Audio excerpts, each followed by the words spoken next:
Assalamu alaikum, I'm Aisha and you're watching Samaa News. Here are today's headlines. The White House has announced some members of a so-called Board of Peace that is to supervise the temporary governance of Gaza, which has been under a fragile ceasefire since October.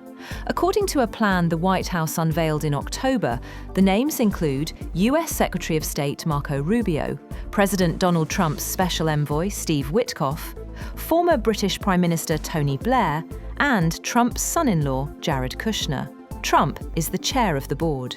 The White House did not detail the responsibilities of each member of the founding executive board.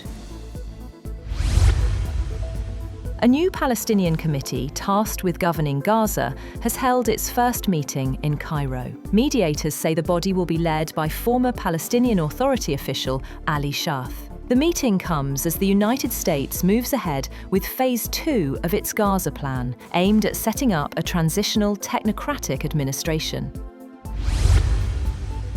Canada and China have struck an initial trade deal that will slash tariffs on electric vehicles and canola, as both nations promise to tear down trade barriers while forging new strategic ties during Prime Minister Mark Carney's visit.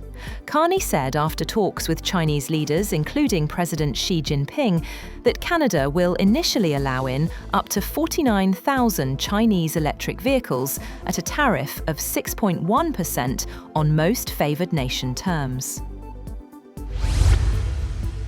Security forces have killed 12 terrorists during operations in Baluchistan's Karan district, foiling what they described as an attempted hostage situation. The military said the attackers targeted a police station and 2 banks before being driven back, adding that a sanitization operation is continuing in the area.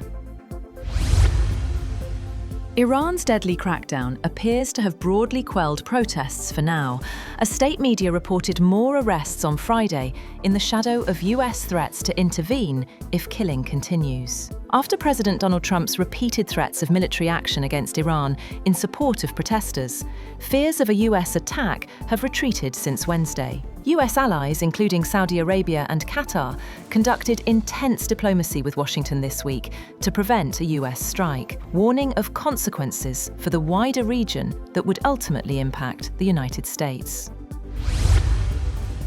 On the other hand, the US Energy Department is weighing a plan to swap heavy Venezuelan oil for US medium sour crude to refill the Strategic Petroleum Reserve. According to reports, the proposal would move Venezuelan crude to storage at Louisiana's offshore oil port, while US crude would go directly into reserve tanks, using an exchange mechanism the government has used before.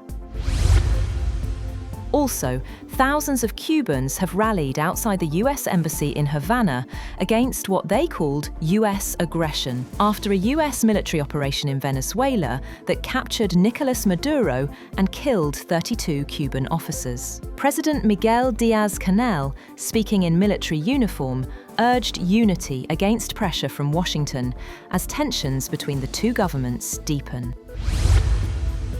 President Volodymyr Zelensky says a Ukrainian delegation is heading to the United States for talks on security guarantees and a post-war recovery package. He said Kiev hopes the documents could be signed on the sidelines of the World Economic Forum in Davos, as Ukraine seeks clarity on Russia's position toward US-backed peace efforts.